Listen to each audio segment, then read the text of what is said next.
Okay, well, let's go ahead and get started then. Please keep yourself mute unless you are asking a question, and Marcia will go over that in a moment. I'm Kathleen Klein-Hudson. I'm the Director of Livingston County Planning Department. And I wanted to tell you that we had hoped to have a hybrid meeting today where those of us who could be would be there and would be present in person. And then we'd have some of our audience in person and on Zoom. And we'll hope to do that kind of format in the future, but there were some concerns about the Delta variant. And so just as a precaution, we're keeping it to Zoom today. Also with me is Scott Barb and Rob Stanford from my planning staff. And we wanted to let you know that we are in the office now at the County Administration Building on Tuesdays and Wednesdays from 8 to 5, and we are working remotely on the other days. Also, our County Planning Commission is back in person on the third Wednesday of every month in the County Administration Building.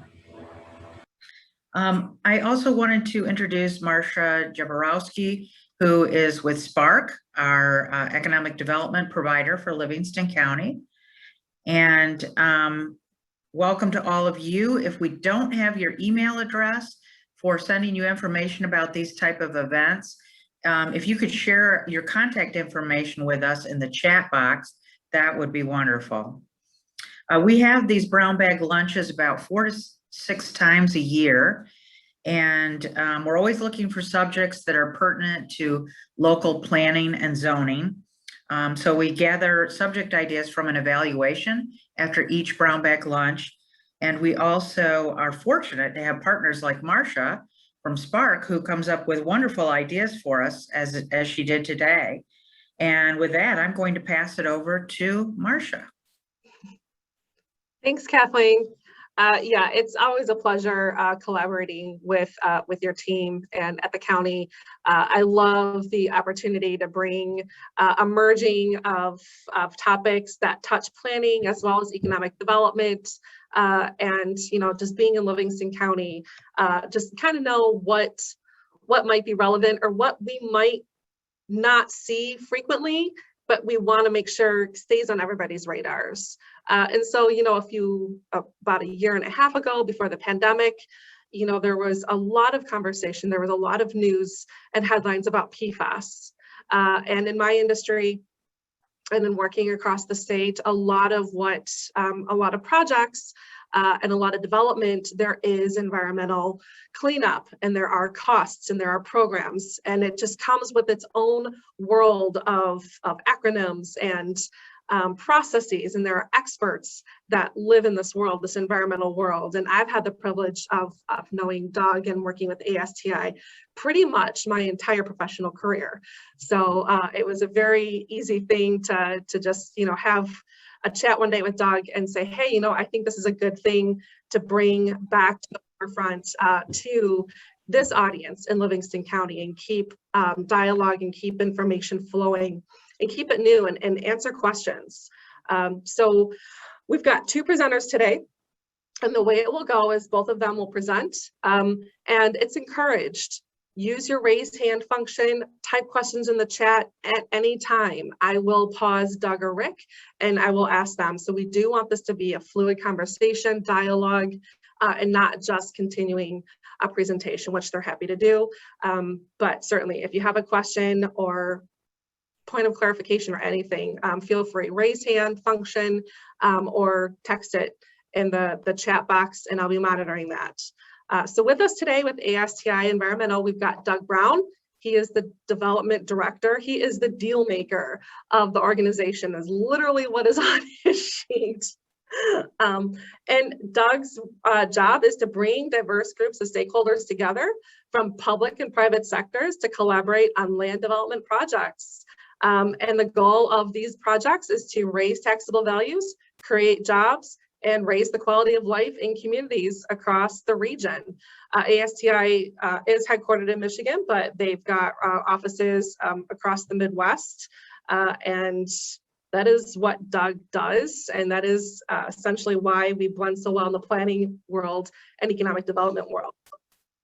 Richard Welsh is the Director of Property Services for ASTI. So he oversees environmental due diligence and ASTI's phase 1 and 2 environmental site assessment practices, which is, again, very pertinent to what we see a lot in Livingston County. Rich has over 30 years of environmental consulting experience. He is an environmental chemist and a board certified taxologist.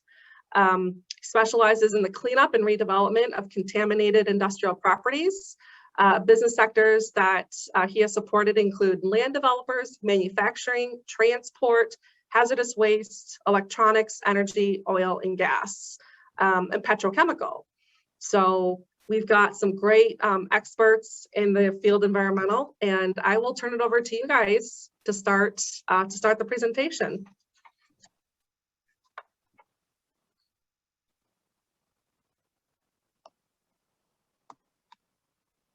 Can't hear you, Doug.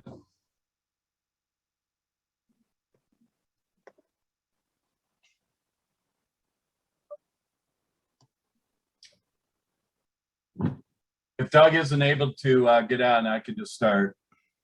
Doug usually leads us off a little bit. You guys can hear me, right? Yeah, we've got you. All right. So I'll just start till Doug gets his part figured out. So this first slide, I'm actually up. Our family homesteaded in northern Michigan in the 1800s. So we've been around quite a while and have a place on Torch Lake outside Traverse City. But you can see the lake not too long ago, nice white sand bottom, and today with.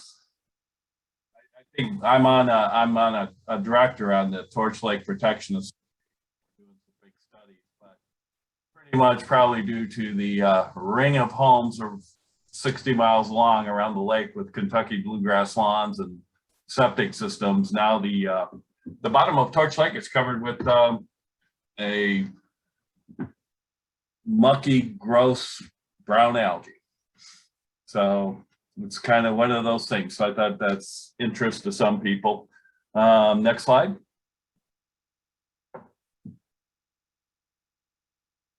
So what Doug usually does here is he starts off with that we have a number of products. We offer. Can you hear me now? Yep, there you go, Doug. You guys have had it. I figured out the audio. So, Rick, do you mind if I just jump in? No, we're at where you start. Okay, well, good deal. And appreciate the opportunity, no question about it. We love doing this. Rick is the guy to listen to, but I'll give a couple opening comments and see if we get through this. Door openers are environmental screening products. And ERRs, phase 1 environmental site assessments, transaction screens, and the like. And the goal of this is to help prospective purchasers identify exactly what they're getting into. In varying levels of fees, ERRs, environmental record search, is a desktop review. As the name implies, we never leave the office. It's a one-page report, and it says you have a problem, and it is high, medium, or low in severity. And quite often we come back and end up doing a phase 1, and then we'll discount the phase 1 to the extent of the work that we did in the ERR. Phase 1 is the only product. Yeah. We can go to the next slide. That's just. Okay. I'm on what does the purchaser need, right? No, next one. Next slide, please. Oh. Hold on just a minute here. Okay, while you're doing that, phase Yeah, 1 is the only product that affords liability protection, and it is a walkthrough of the property as well as an exhaustive record search. Questionnaires go to the buyer and seller. We FOIA records from the community in the state of Michigan, EGLE, which is Environment, Great Lakes, and Energy. There we are. And we have probably our best success by getting out in the field, but what sets the table is getting an idea of where to look, if you will. And so, you know, no one can pop out. You've got to be an environmental professional. So we have individuals with a lot of years of experience and some with limited, but they have to be under the direction of a seasoned environmental professional. So we discussed this, both the ER and phase one. The hybrid in the middle is the transaction screen. We go to the site, no liability protection. It's about half of a phase one. So it's a limited record search. And again, it's not something you can put in a file and pull out should there be a sale or refinancing of the property. If you want to go to the next slide. Yep, while we're doing that, the fees will range $1,800, $2,500 for a phase one. They haven't changed in 20 years. It's a horrible business model, but we've been following it for 36 years. And occasionally, the work will advance to what's called a phase two environmental site assessment. Rick's going to touch on that in our comments here. That's actual sampling. But to get liability protection, a phase one has to be submitted by closing. To get a BEA, a phase one has to be completed by closing. The wild card is a phase two.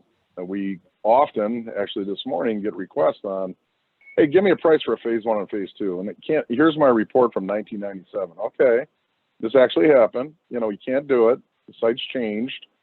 The rules have changed about half a dozen times since 97. So what worked then does not work now. I'm off script, what's new, but we get in trouble, we get yelled at when we look at old reports from others and sometimes ourselves.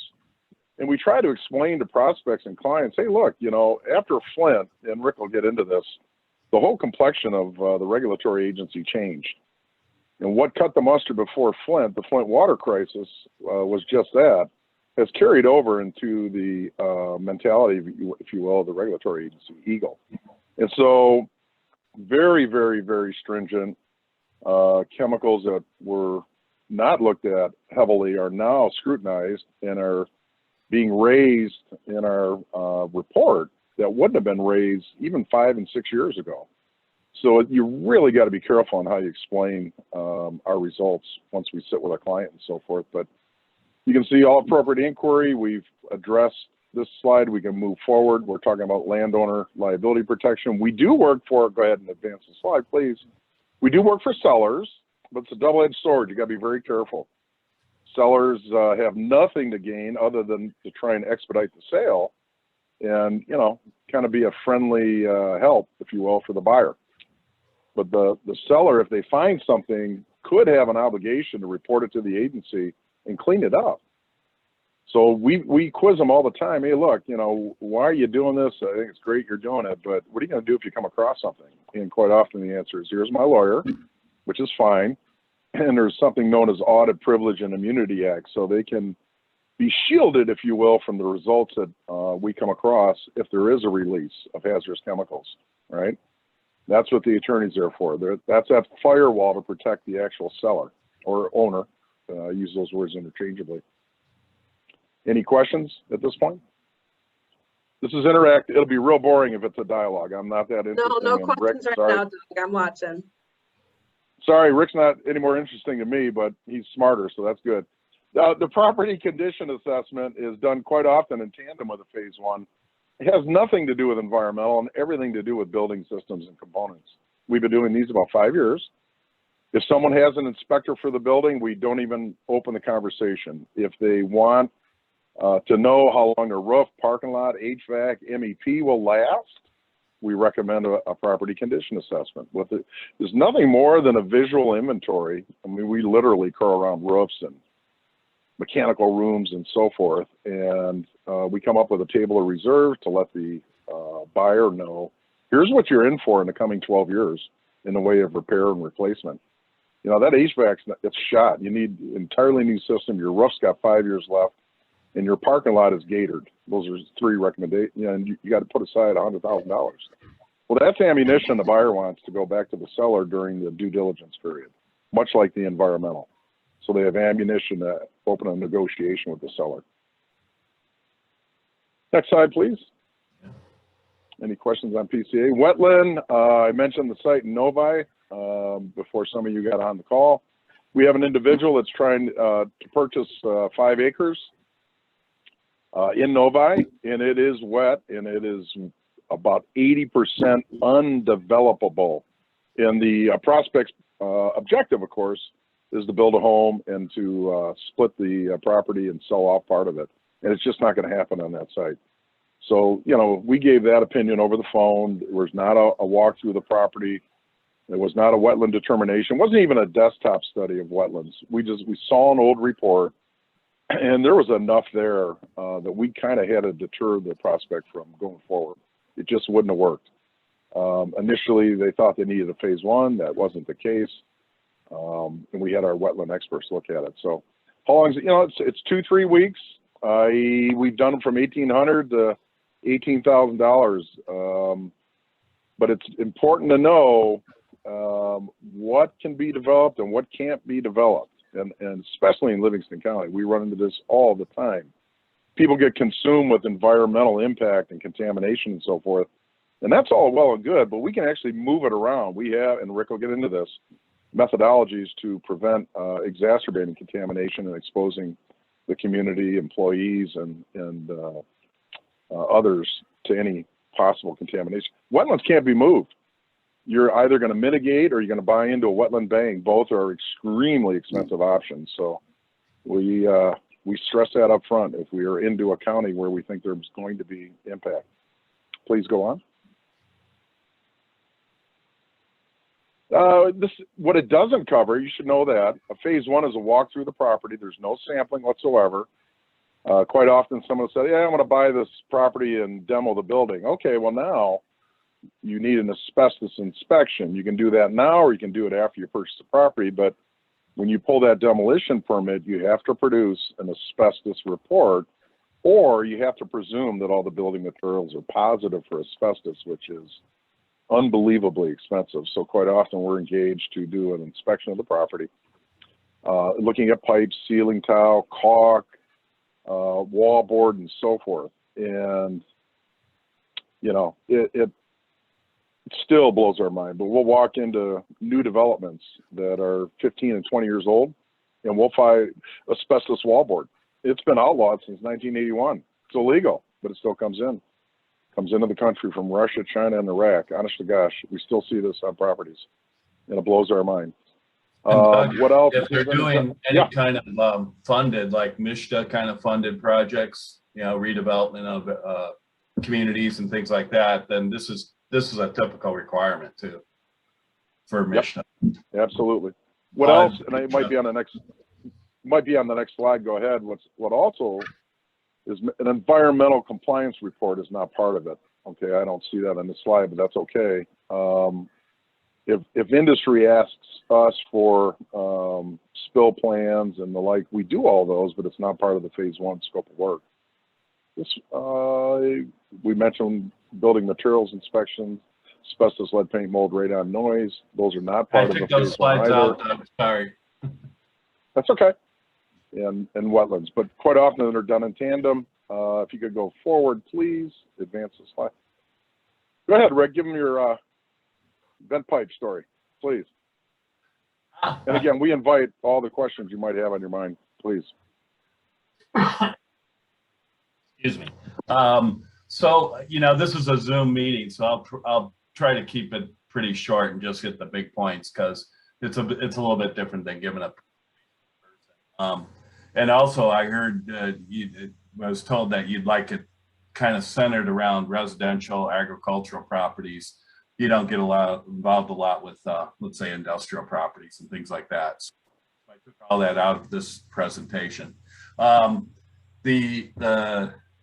usually ask the crowd, what do you think about that picture in the slide? And what it is that's a groundwater monitoring well. Usually there's contamination from somewhere going on your property or going to your property. So this slide, I just wanted to let you know we do everything for a phase 1 record search, do your due diligence. We do everything according to ASTM standards, and they're constantly evolving and getting a little bit more prescriptive in a good way. You know, they're requiring certain things now that were kind of optional before, but if you did it properly, you did all these steps anyway. Next slide. So in a phase 1 record search, what do we look for? We do a site walk. So for residential agricultural properties, I put a couple of pictures here. One is there's commonly a heating oil tank on older homes in particular, and it can be either above ground or underground. In this case, it's an underground tank. We can usually get you through this pretty easily because heating oil tanks are not regulated. So it's a matter of, if that, for instance, on that particular house, we just have to go in, excavate the tank out, remove the tank, and it's like a few hours work. But then if there is any release of heating oil, most of the time, all we're doing is taking a excavator and excavating it out and taking a few samples to show it. What we see a lot in agricultural properties is one thing we commonly see is a back 40 area with debris. In this case, it was empty 55-gallon drums, but we see that a lot. There's most agricultural properties, so they'll often have petroleum underground storage tanks for the vehicles in the past. And so those sort of things, if it's an agricultural property and it was an orchard, they use lead arsenic type pesticides for a long time. So you can often have lead and arsenic elevated in the surface soil. So some of those orchard properties, you might be having to maybe not remove, but at least move around those surface soils so that any future development, people aren't in direct contact with those soils.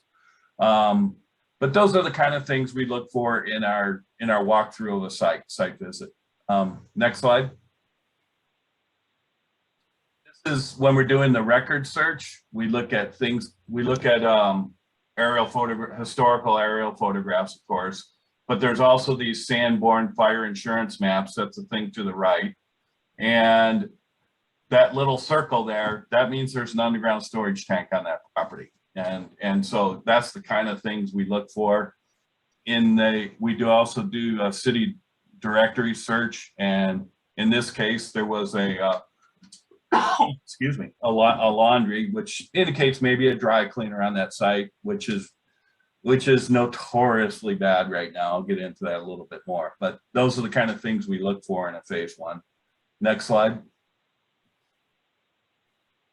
All right, so we have our record search done. We've identified something, maybe like an underground storage tank or something that then the next step is typically to do phase 2 sampling, collect samples.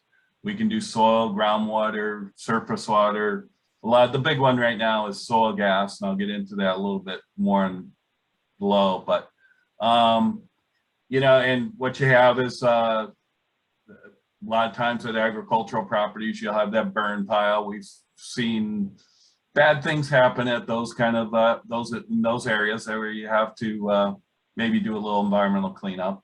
The bottom picture is just the small drill rig we typically use nowadays called a geoprobe. We can be in and out of a site in a couple hours collecting samples.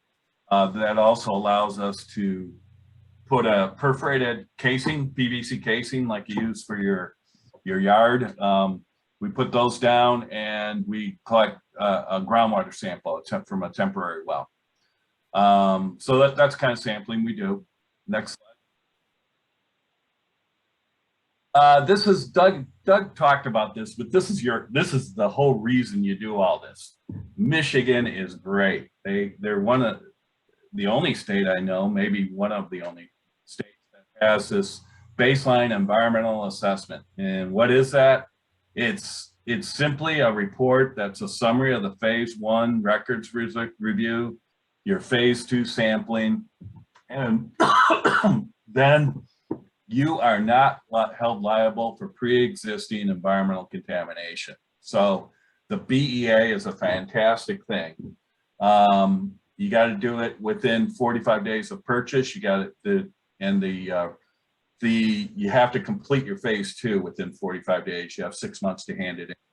This is simply, nobody reviews this. It's just placed on file at the Michigan DEQ, and that's now called EGLE, of course. So BEA, very good thing in Michigan. You're not held liable. Next slide. But there's always a but. And you do have due care obligations with the BEA. And that means, think about it, like a future land use as residential or something. If there is any contamination on that property, let's say volatile chemicals from a dry cleaners or volatile chemicals from a petroleum tank, well, that can go into the future buildings. And so you are, anytime you're basically, their due care obligations have to do with any way people can be actually exposed at your site in the future. So it's typically the vapors coming in if there's volatile contaminants. There's direct contact with surface soils. So a lot of times you have to remove the first few feet of surface soils. You don't necessarily have to remove them from the site, but you need to remove it so that nobody's in contact with those soils. And one thing that comes up way less is if you're actually using groundwater on site. So just so you're not completely non-liable for anything, even though we do have this BEA in Michigan. Next slide. Hey Rick, can I stop you there? Sure. So Gary has a question, and I'll just read it. What is a new owner's liability if some pollutant like subsurface gasoline or oil is found after the closing? And I'm going to assume the individual got a BEA, and this is discovered after going through due diligence and closing on a property. Can you address that? Doug, I don't know the answer to that question, and I'll tell you why. Because once you file the BEA, your site is considered a facility, and it gives you've done your due diligence, in other words. And so even if you do find other contamination, which is possible, like you're excavating out and you find a tank or something, but I think you have, by doing your due diligence, it gives you liability protection for everything. But that would be a lawyer question. I think you'd have a very serious, direct conversation with your environmental consultant as well. Well, it just depends. Well, if it's negligence, but if you just find something that wasn't, you did your due diligence, you did everything you were supposed to, but then later on you find something else. If that's what I think you are covered. You've done what you should have done.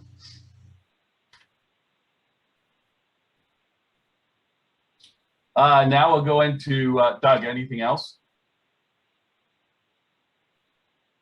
I don't see any other questions on the chat room. Go ahead, Okay. please. So now I'll just quickly cover. Go ahead. Did somebody say something? I'll just quickly cover a couple of areas. The big areas right now for property transactions. One is vapor intrusion, and I'm a board certified toxicologist, so I do this kind of work a lot. And you can't really see it in this picture, but there's a black cloud around this person filling up their gasoline tank.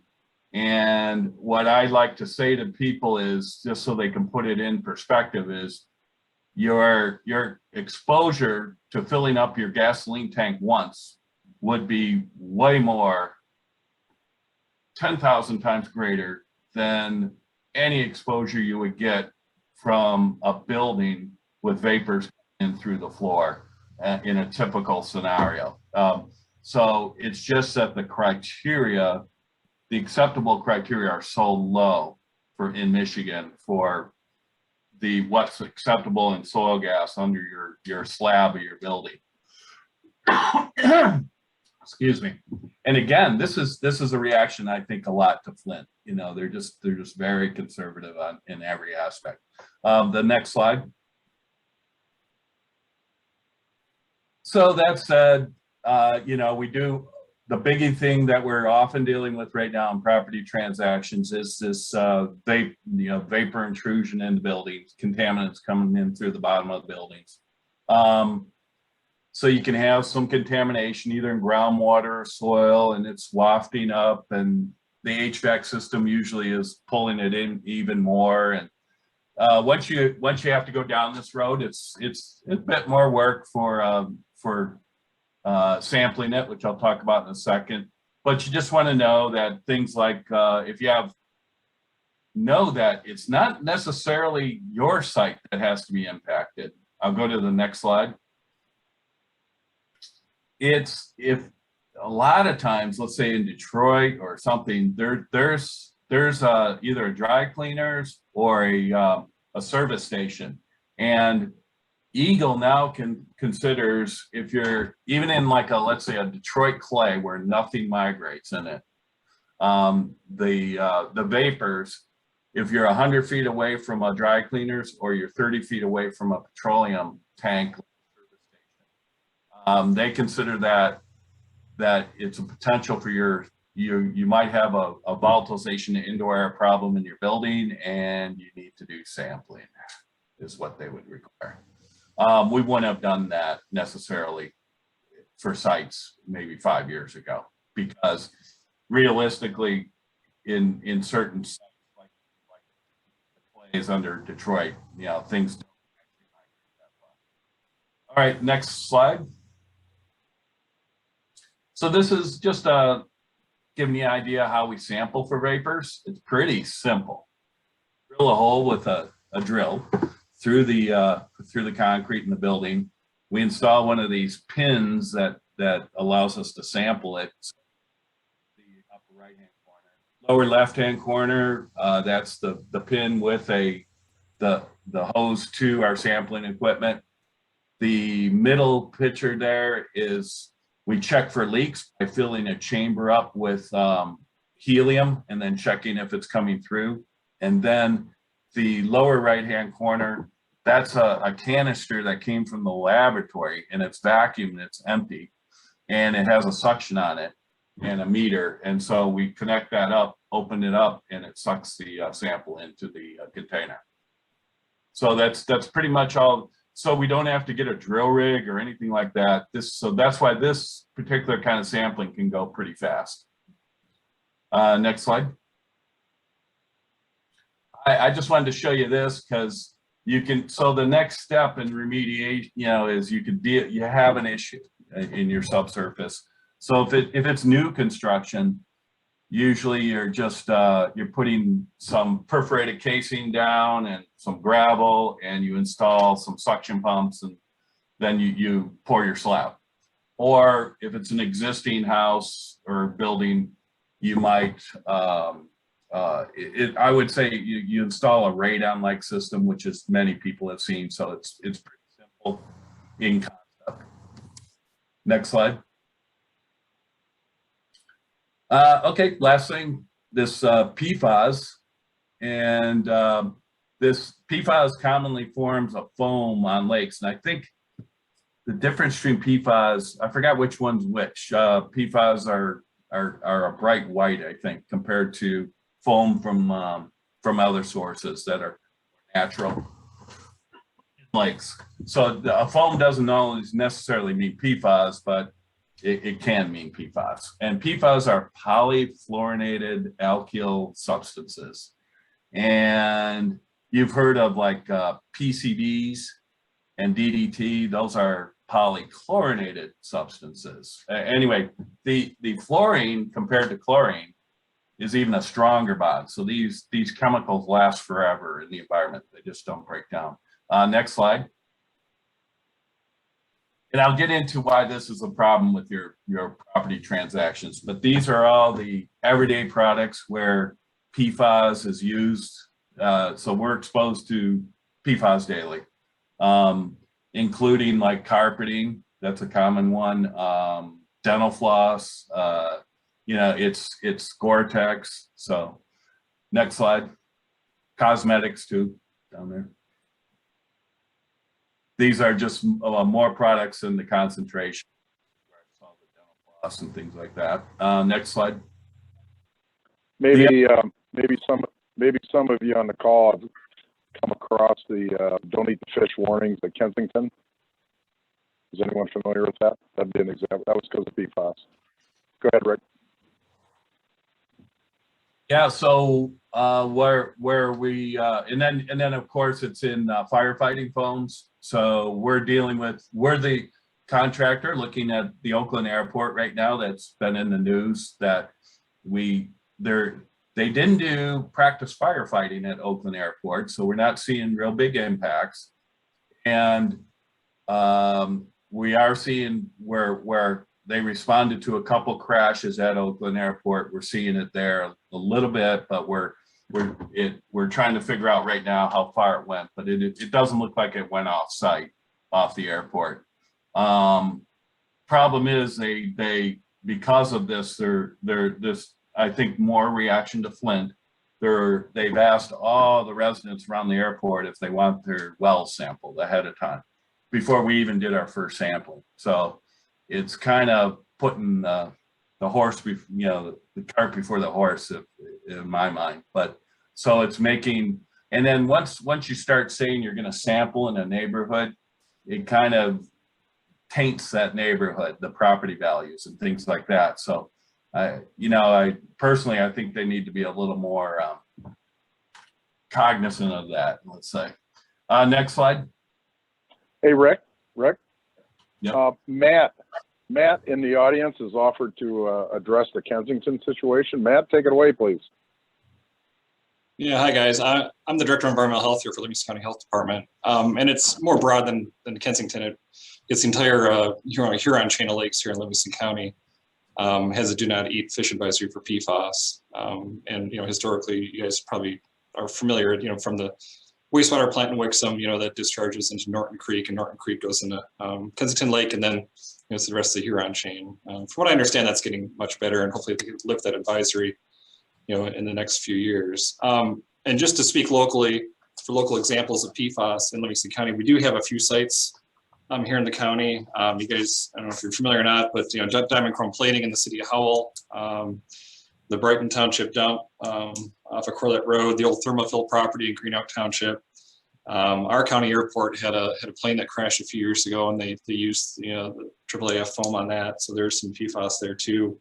We've got a site just south of the city of Brighton off of Rickett Road.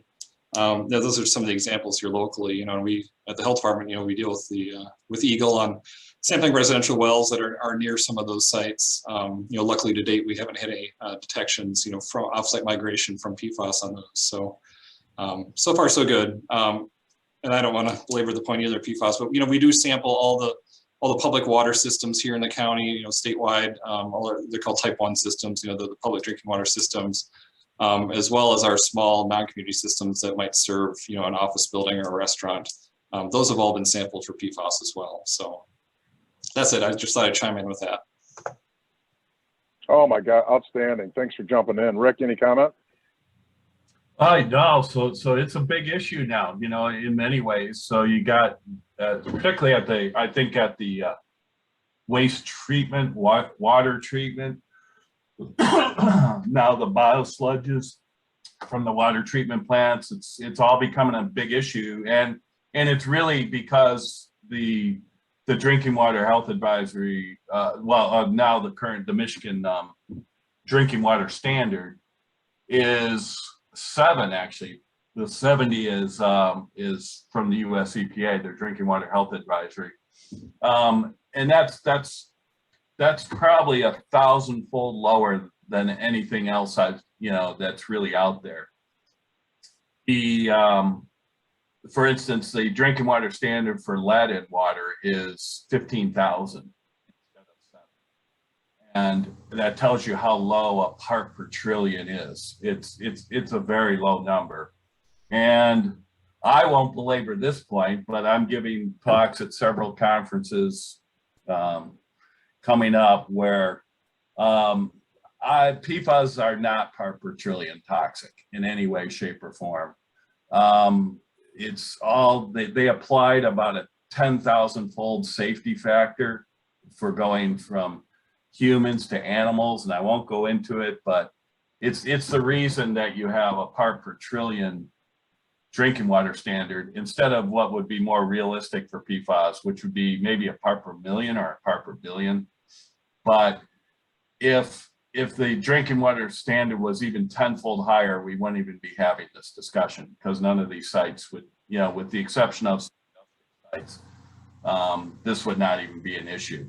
And the reason I bring all this up is I think when the state of Michigan gave 3 scientists several weekends to review the information and come up with their MCL. So they based it on this US EPA drinking water health advisory. But the US EPA is the reason they're going to take a couple years in their process is they get probably 50+ premier PFAS scientists involved with their review. And I think when they review, they're going to come up with a drinking water standard that's much higher.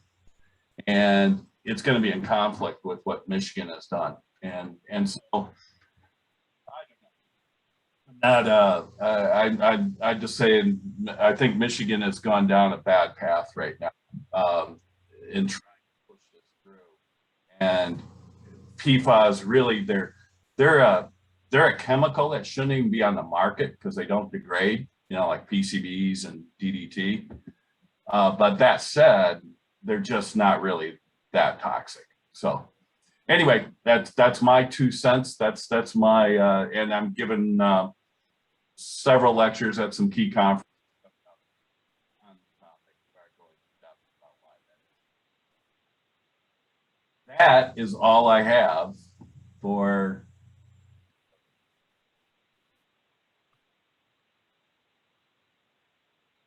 Dave, did that answer your question?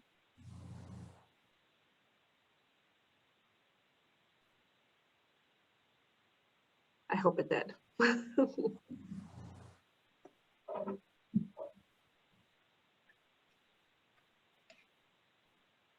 So that is all. I think that concludes the presentation that Rick and Doug had.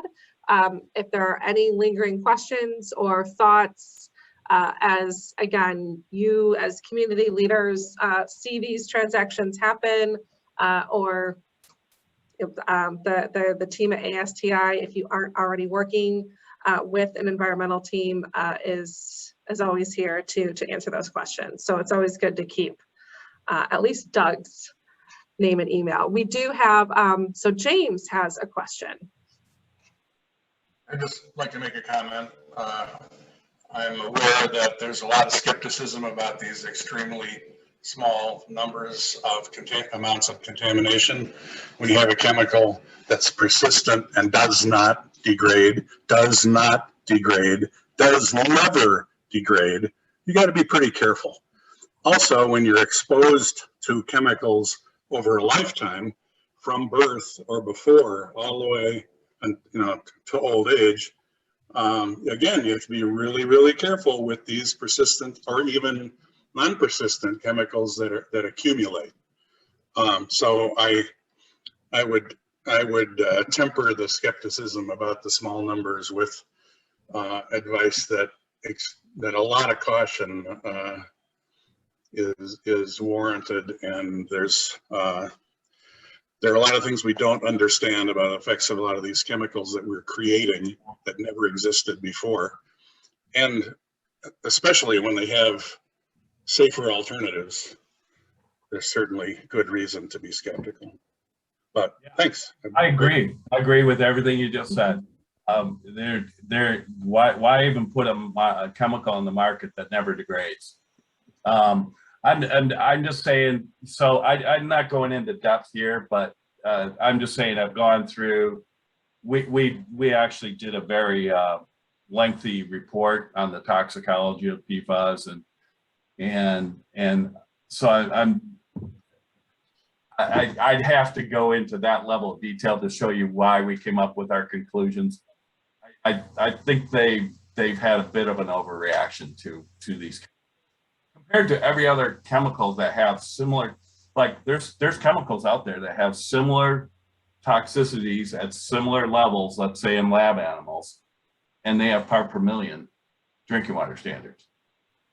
It's the way they calculated this and the uncertainty. Yep.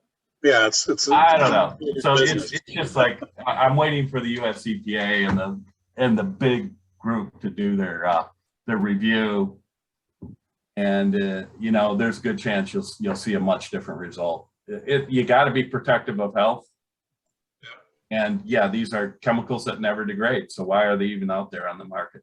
I agree.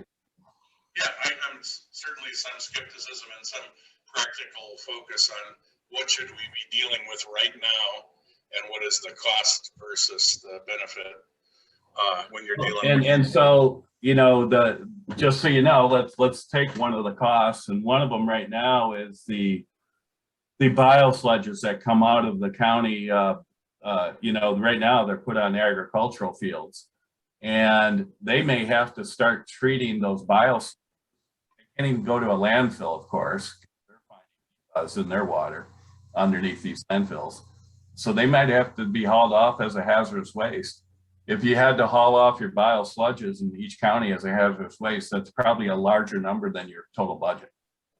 So the implications are big, you know. Yep. Thank you. I know Matt had a question in the chat, and I don't know which, maybe somebody in the audience or Rick or Doug. Any updates on the Huron River that you know of? So that wasn't Yeah, a question feel free by to me. I chime think someone else in, had too. that question. I brought that up earlier. You know, I think there's ongoing surface water and fish studies going on in the Huron River. And from what I understand, you know, all the numbers have been declining because they did stop the source there at the treatment plant. So, you know, but fish live a while. So it's going to be, you know, a number of years, you know, number of reproductive cycles within the fish. You know, it looks like surface water numbers have decreased, you know, at least through Livingston County. There's other potential impacts, you know, downstream in other counties, but I think things look promising. So, and the good thing about PFAS is they're different from PCBs and DDT. PCBs and DDT act like oil, and so they get stored in the animal's fat, and they get biomagnified up the food chain. PFAS are not stored in the animal's fat. They're water soluble. So they're generally in the bloodstream, so and in the liver and kidney. So they're associated with protein. And in most animals, their half-life is a couple days. So I kind of, in looking at the environmental part of it, I'm surprised the concentrations we're seeing in some wildlife because they have a short half-life. They're not in the fat of the tissue. So anyway, lots to be learned, that's for sure.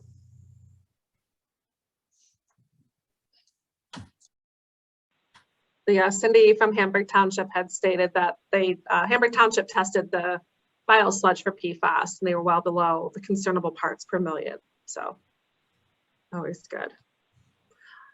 For everybody in the audience, I did include the email addresses to both Rick and Doug so that you could copy them. And certainly I know myself and Kathleen and our team have their contact information as well.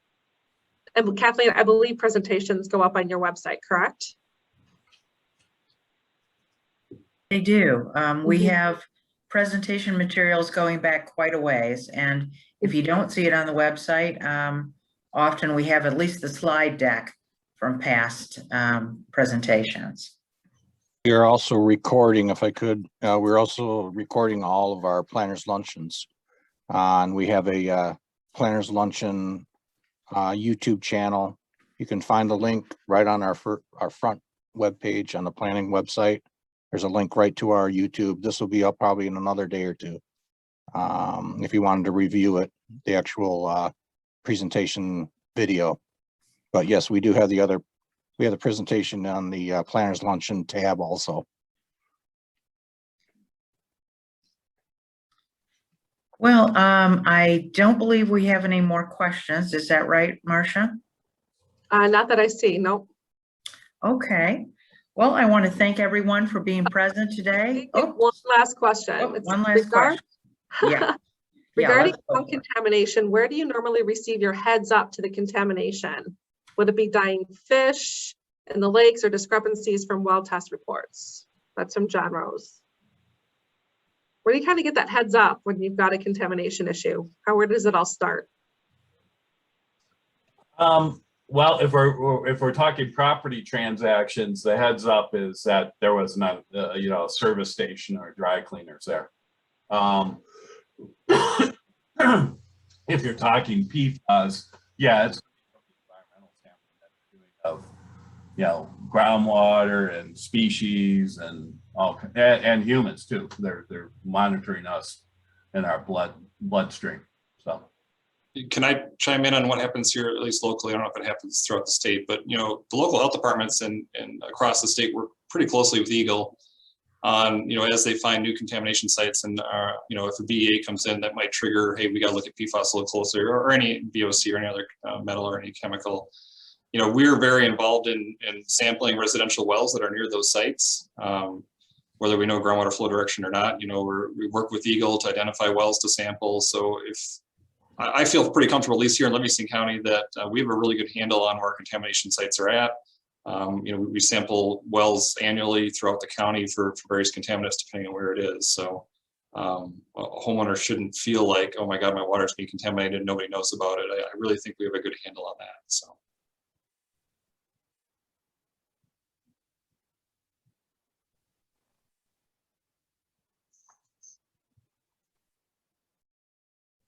Oh, Kathleen, you're muted. Okay, well, I think with that, we're going to close the presentation today. And I want to thank everyone for being present. Like I said, we hope in the future to have some hybrid presentations where we can attend in person or via Zoom. I know that I do not have everyone's email, most people, but if you want to contact me with your email information for future invites and for evaluations, please email us at planning@livgov.com. planning@livgov.com. And I will be sending out an evaluation immediately following the presentation. We'd love to have you fill that out so that we have future ideas for our topics. And for me and Rick, sorry to horn in, my gosh, we do a lot of these. The most engaged, interactive conversation we've ever had. We've been doing these for 5 years. Thank you very much for jumping in and being a part of the conversation. Outstanding. What a great crowd. Seriously. Thank you. Yeah. All right. Well, have a good rest of your day. Thank you, everyone. Thanks, Bye-bye. everybody. Bye.